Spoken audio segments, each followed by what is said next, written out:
you're most looking forward to, and then we'll open it up for questions. So I'm going to start with Jordan. Well, we're here. I think a lot of us on this call maybe had questions about Ohio State and the validity of where they were at and where they're at in the playoffs. But look, I think we always knew that this team could show up when they wanted to show up, and they did against Clemson. I thought they were impressive. Justin Fields played the best he's ever played. So I think this is going to be an unbelievable matchup. I think Alabama is playing at a level on offense that we maybe have never seen, and that was reflected in the awards, the individual awards, let alone where they're at here in the national championship. So I'm looking forward to some fireworks. I think it's going to be a great matchup. I think Ohio State's going to bring it, and we'll see how it goes. Tim, you're next. I think it's going to be a great matchup. I think you got two blue bloods, but I think it's not just about their names. It's about the talent, these players that are on the field this year.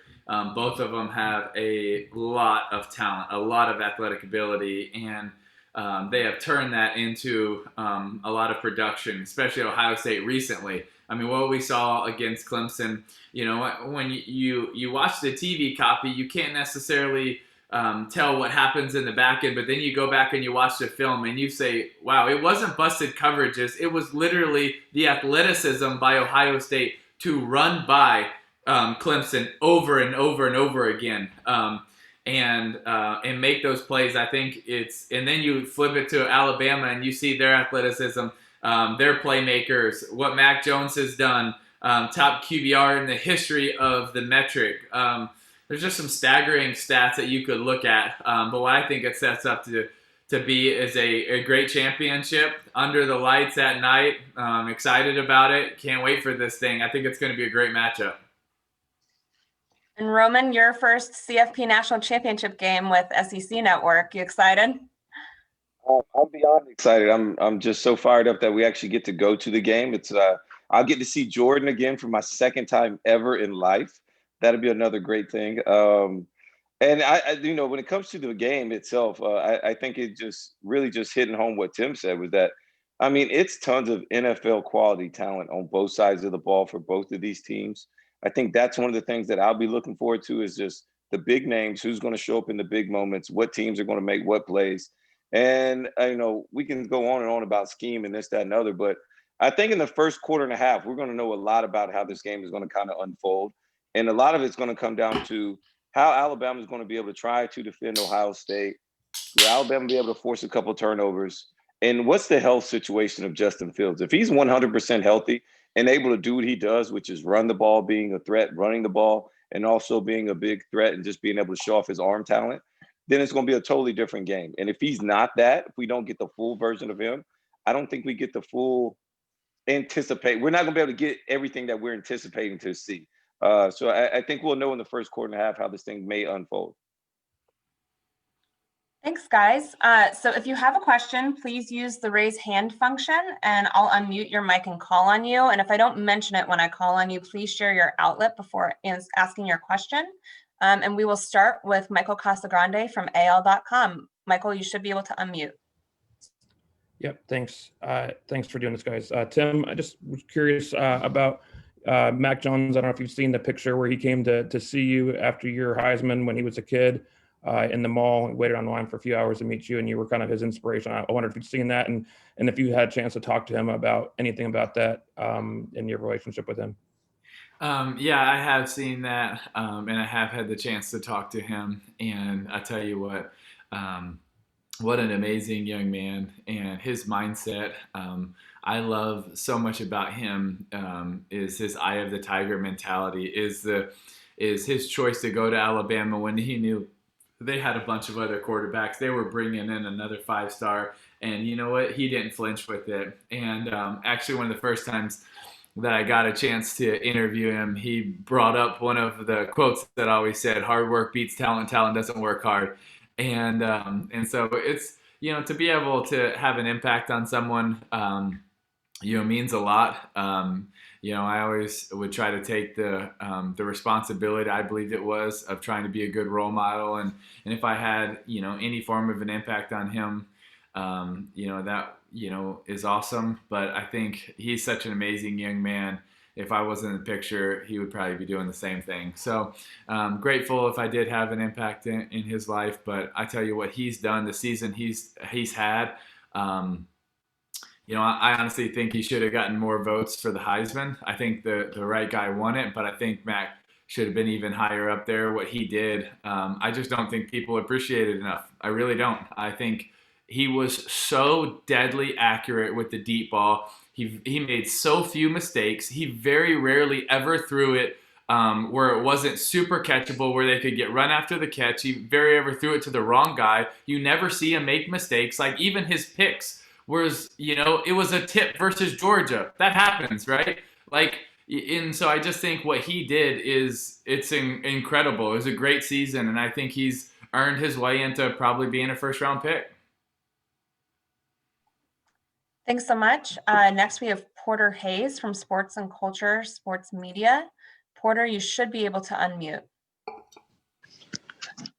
Thanks, guys, for taking the call. I just would like to get each one of your thoughts on the availability of Waddle. And being former athletes yourself, how long would it take him to get to where he's not 100%, but effective to where Ohio State's got to start game planning against him? And is his presence alone just enough to where they got to keep an eye on him? Let's start with Jordan on that. I think it's huge. I think you know a lot about how he feels and how his mental approach to this, right? I mean, anytime you have an injury, it's about how that injury responds full speed. I think the fact that they're saying it's a game time decision means that he has tested it enough and as much as he can in practice, so that the mental hurdle, I think, is limited. Now, that can all change when the game happens, but the type of player he is, to your point, the last part of that question, he absolutely is a weapon just being on the field and how they have to defend him. If you look at what Florida did, Florida really tried to take away Devontae Smith. They didn't do a good job of it. He still got 15 receptions, 180-something yards, but they made a point to try to double him, play over the top of him. And who had a big game catching the ball? Najee Harris. Well, that would be a Jaylen Waddle. That would be a John Mechie. So just having him on the field takes attention away from Devontae. It means you can't just double him every play because you don't know how Waddle's going to respond or how healthy he is. So I think there's a little gamesmanship. I think we see him, and I think we'll know a lot early on just how healthy he is based on how they use him. Yeah, I think this is where scouting and game planning really comes into play pregame. Both teams get a chance to watch him in warm-ups. If you're Alabama, do you do your warm-ups with him off-site somewhere?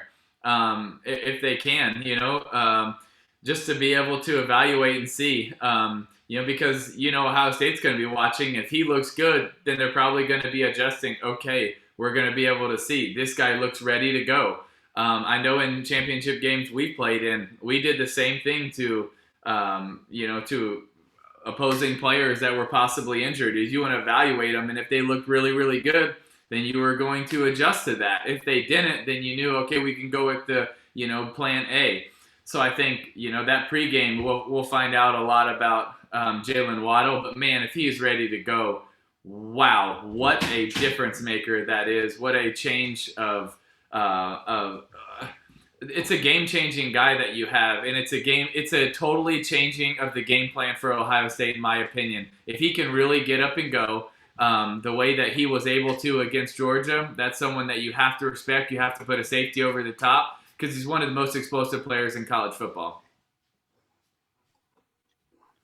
So I'm with Tim on this. I think it's a little late if you want to just now try and game plan if you see him warming up. I think it's a little too late for them. But I do think Ohio State has to have this in mind that you have to prepare like he will be out there. That's the safest way to do it. And then react if he's not out there. So they have to prepare and have the mindset that Waddle's going to be out there, understanding you have to respect his speed, his ability to be able to go downfield, be able to go up and jump in high point the ball the way he does.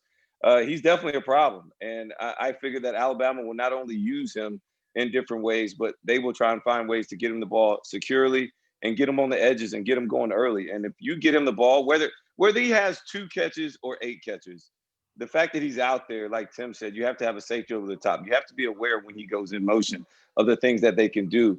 And can you imagine the lineup where it's Devontae Smith, Mechie, you got Jaleel Billingsley, and Najee Harris all being a threat in the receiving game? That's a lot of playmaking ability between those guys. And it's just more threats for Alabama's offense. And they've been full of those all year long. It's just really hard to imagine because I think Nick Saban does not want Jaylen Waddle to play. I just think it would hurt him too bad to see if anything else could happen to him, that he wants him to be able to leave campus, that he was trending in the right direction, that he will not continue to set back his career at all. But I think Jaylen Waddle personally wants to play, and I think he wants to be out on the field to be able to go out the way that he would love to, which is playing in a national championship game. Thanks, guys. Next, we have Zach Braziller from New York Post, and I'll remind you that if you have questions, please raise your hand with the raise hand function. Zach, you should be able to unmute. Thanks. Tim, I actually had a baseball question for you, if that's okay. It's a little tough to hear you, Zach. Can you speak up a bit? Could you hear me better now? Still a little quiet. Okay, let me fix the audio. Hold on. Sorry. That's okay. We'll have Paris join the Zoom availability.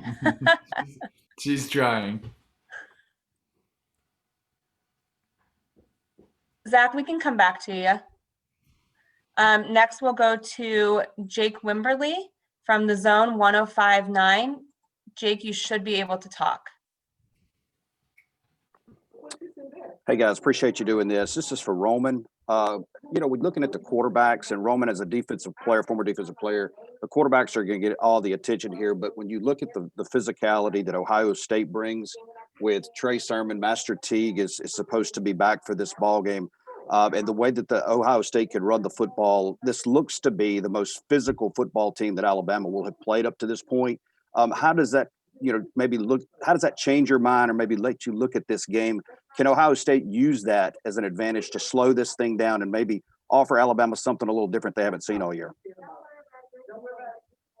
So I don't think you got to understand who Alabama is, which is they are really big up front. So I don't think you're going to be able to just move them or just out physical them. I think you can have some success running the ball and what that they do, because I think Trey Sermon is really good running back. And I think he's playing at an extremely high level. He reminds me of a young Todd Gurley when I see him run. And I think he can be imposing. When it comes to actually physically dominating Alabama's at the line of scrimmage, I think that's just another thing it's hard to do, because Alabama, in the way that they do that, they try and get bigger. When you get big, they get big. And they have a lot of really big people on the defensive side. So I think it's going to come down to scheme. And also the fact that you can take one guy, you can have one less guy in the run fit when you have a healthy Justin Fields, who's always a threat to run the ball in any type of handoff situation. So that's why I think he's going to play a big part in this run game as well, is if his health if he's truly healthy, that Justin Fields can really offset a lot of these things, because he takes another guy, because you always have to have eyes on him as well. But Ohio State's going to be able to run the ball. Alabama's not been great at stopping the run, especially when teams have been able to speed up the tempo or do some tempo situations to kind of make Alabama get more vanilla, or kind of make them kind of hold steady in their gaps. Zach, we're going to go ahead and try you again. Is your audio any better? Is this better now? Yes. So much better. Yes. All right, sorry. I said I wanted to ask Tim a baseball question, if that's okay. Sure. I guess it's obviously there was no season last year, Tim. I mean, what are your plans, moving forward with the Mets, and what are your plans and what are your thoughts going forward about playing baseball? Sorry, the second half totally broke up. I heard the beginning. I'm in the cage swinging. Been, all the time training. So we're getting after it, and so planning for it and training hard. Sorry I couldn't hear the rest of the question, but that's the plans of right now. Thanks so much. Now we have Pranav Rama. Pranav, you should be able to unmute. This is kind of a question for Tim, but I guess all of you guys could answer this if you wanted to. As Alabama's greatness has been seen throughout the years with Nick Saban and his coaching, why do you think they've been able to consistently stay on the top?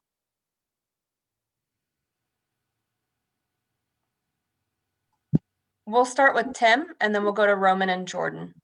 Yeah, it's I think for a lot of reasons. Number one, because of Nick Saban, because of great coaching, because their ability to learn, grow, and adapt no matter what the circumstances, the situation, no matter if it's they're trying to win with great defense or they're winning with a great running game or they have a great quarterback. They adapted to Tua. They adapted to Jacob Coker. They adapted to, they've always find a way to do it in some way different. They've done it with different offensive coordinators, defense coordinators, but the consistent piece is great recruiting, great coaching, and then they're able to adapt and figure the rest out. And so I think you got to give Saban a lot of credit in the recruiting process, whatever his coordinators are. And I think that's been the consistent thing is they've won in recruiting and they've won in coaching.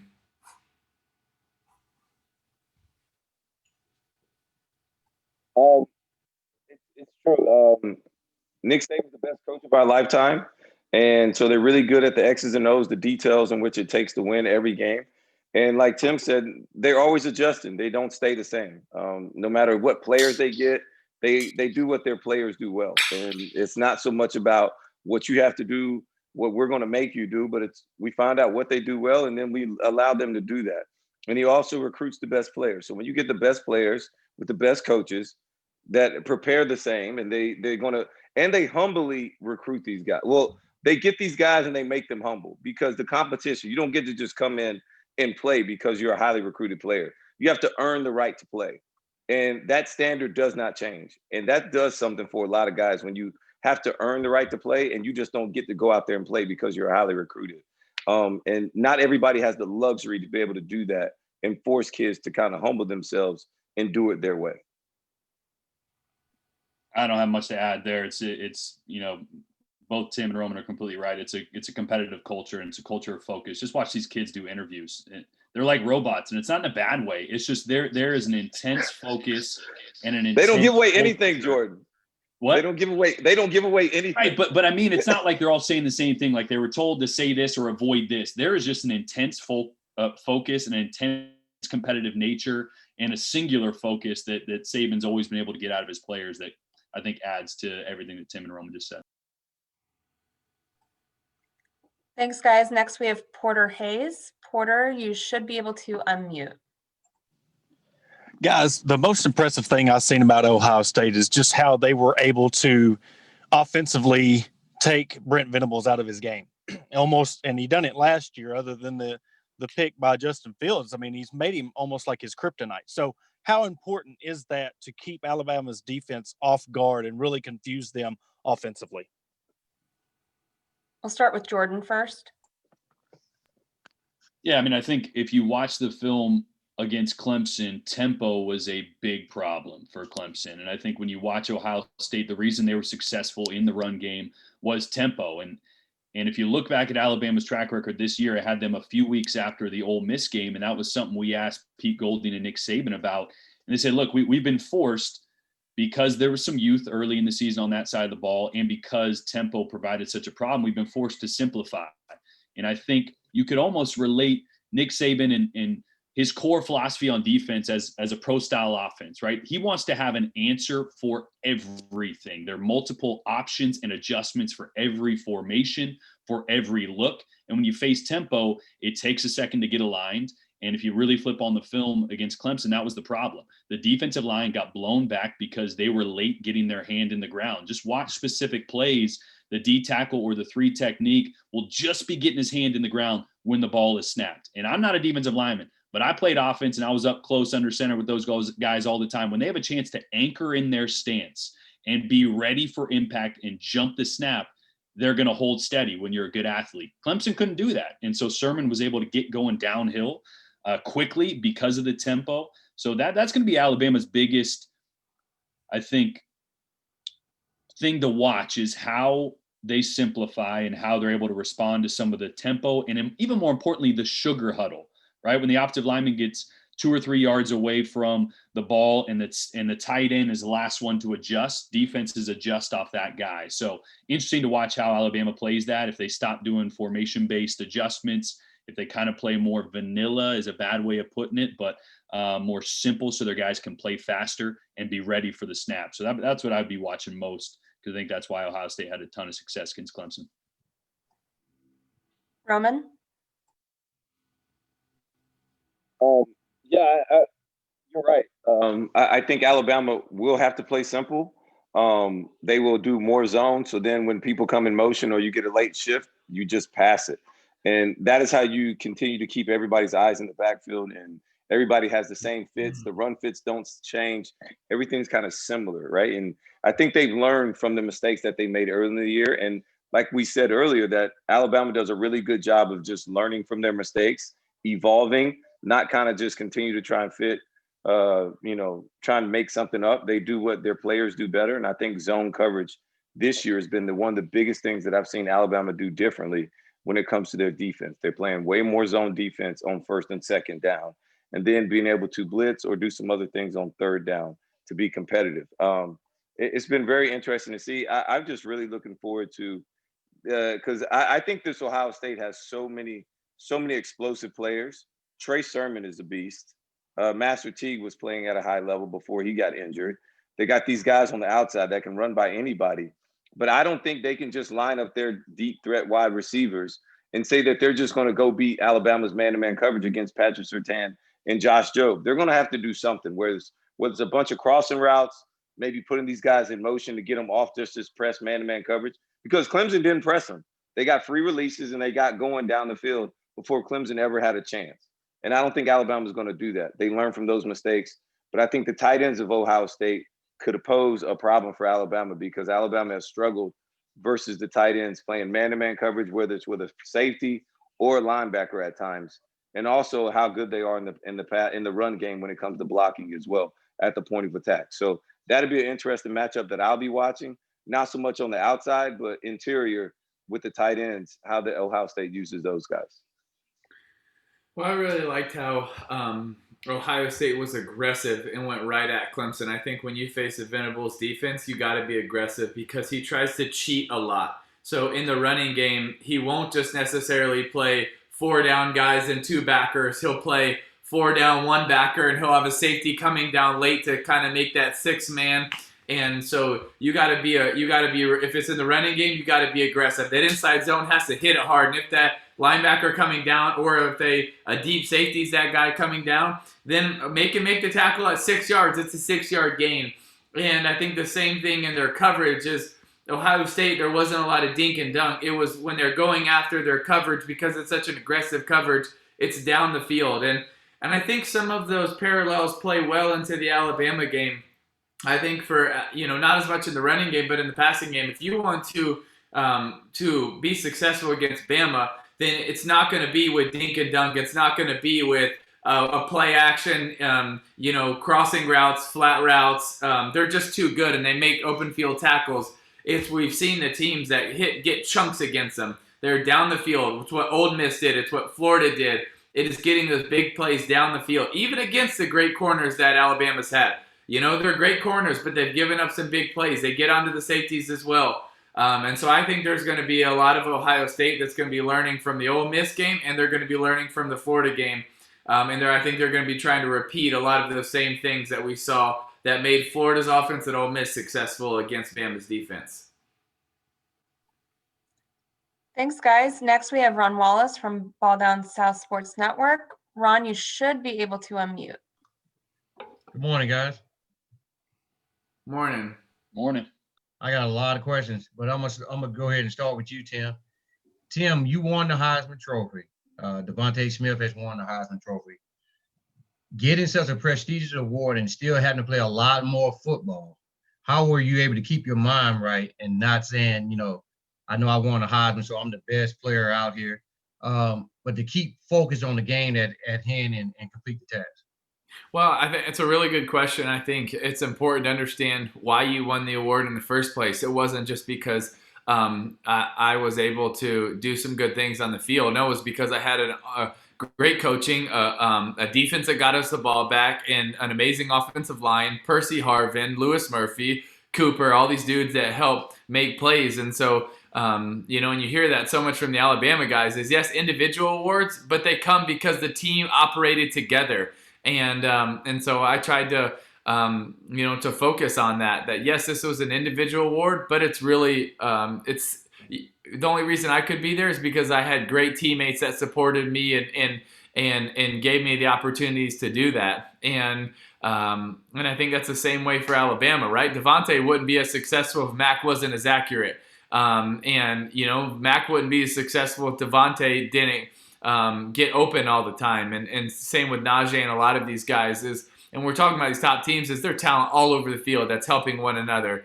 And I think that's really important to understand. And then it's also, being focused on the task at hand. If you're focused on the past, then you're not locked into the present, game planning for the future. So that was a big mentality for me. But I think that's something that Alabama does so well, is you don't hear them really talk about the past, and you don't hear them look too far into the future. They are locked into the present. They are focused, and that's one of the best things I think Nick Saban does. Thanks, guys. Next is Ryan Fowler from Tide 100.9. Ryan, you should be able to unmute.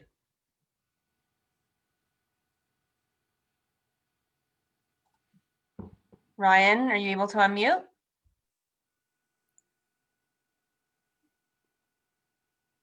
Ryan, do we have you? All right, we'll come back to Ryan. Next, we have Donnie Woods from World Exposure Report. Donnie, you should be able to unmute. This message is for Tim Tebow. First of all, thanks for all three of you guys being on today. Tim, Mac Jones has said that you've been his role model growing up.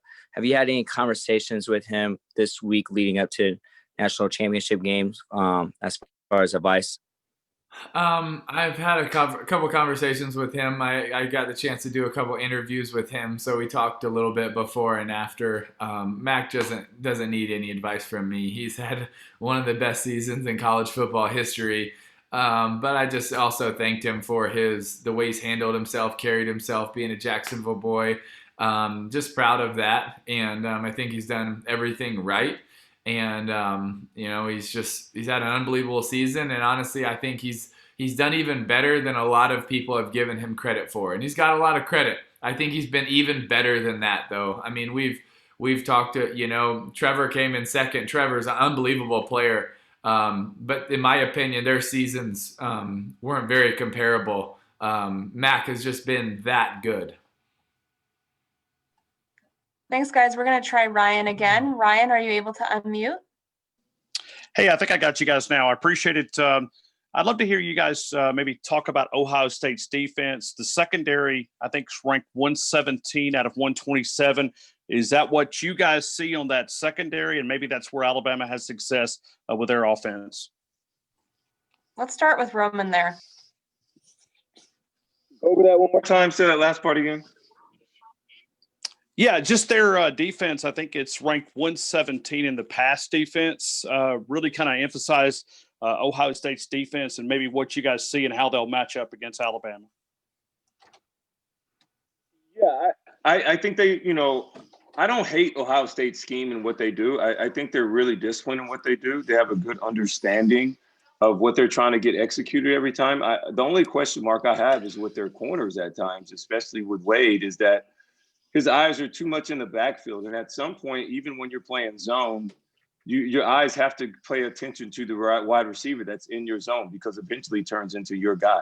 And, if you have undisciplined eyes, you're not going to be consistent. And the same thing that Tim hit on earlier when it comes to preparation and doing all the right things and executing and being disciplined in your technique.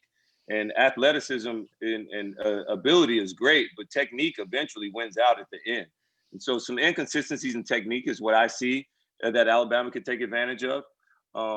But overall, I love Ohio State's ability. I love the way that they play simple, that they just run and hit, that they have a lot of guys that can run. They got some coverage linebackers in Pete Warner, who I think is a really good coverage guy, who they're not afraid to put him and line him up on a wide receiver, a tight end, running back. It doesn't matter. They all understand what they're trying to get executed, and they go out there and play fast. And that's all that they do. And I think it's going to be, sometimes when you play against a simple defense, it's a little bit more difficult because they don't give up things, and that they're just really simple. They're going to line up and do a lot of the same things over and over and over. but how can you as an offense be able to out execute them all the way down the field?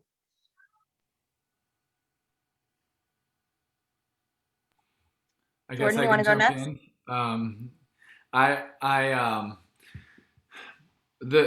The scheme's not the same, but I think a little bit of the principle is going to be the same with Ohio State's defense. Excuse me, and Arkansas's defense. I think Arkansas had the mentality of keep everything in front. So what that made Alabama's offense do is in their play action deep routes, when they have options, most of those options turn into shutdowns, comebacks, curls, corner stops. And I think that'll be similar in this game. I think Mac Jones will be playing a lot of stuff off the safeties and the linebackers and finding the zones in between them. And I think that's going to be really big, is for him to be on the same page as his receivers. I think Ohio State, there'll be times when they play aggressive, but I think the majority of it is, hey, keep this thing in front of us and let's come up, see if they'll, have an incomplete pass, if we can stop them on first down, get them in the 3rd and long. And so I think there's going to be a huge battle in this game of Mac seeing the underneath coverage in the linebackers and being able to put it in between those windows. And I think Ohio State's going to say, okay, we're going to give up some yards, but you got to earn it, and you got to earn those touchdowns. And so I think that's going to be a little bit. So I think it's really important in this game that Alabama is patient, right? So many of these games, it's been 3-4 plays touchdown, 3-4 plays touchdown. It's okay to control the time of possession. I think Mac really has to be patient, accept the running game, accept the check down, and be methodical with it. Because I think that is, so many times we use a quarterback, take what they give you as a negative. But I think, especially in this game, I think it will be a huge positive, because that's how I believe Ohio State's going to play it. It's a great point, and I think we have to be careful just looking at stats and saying that is the truth. Because when you win every game and when you score a lot of points on offense, teams have to throw the football. Yeah. So are they one of the best pass defenses in the country? No. But are they 116th, 117th? No, I don't think so either. And I think Tim makes a great point. They do a great job of keeping things in front of them. One of the most underrated aspects of this Ohio State secondary is that ability. Here's a stat for you. Only 3 teams all year out of their, 7 games completed a ball that was thrown more than 25 yards downfield. And only 1 team completed more than 1. And that was Indiana. Indiana did have some success, and it was, to Roman's point, Ohio State's eyes got lazy on the back end. But that's 1 team that had success throwing the football deep against Ohio State. Now, Alabama's the best in the country at doing that, so that will be a point of emphasis. But they're better than the stats say on the back end. So I would say don't let that fool you, but that will be something to watch.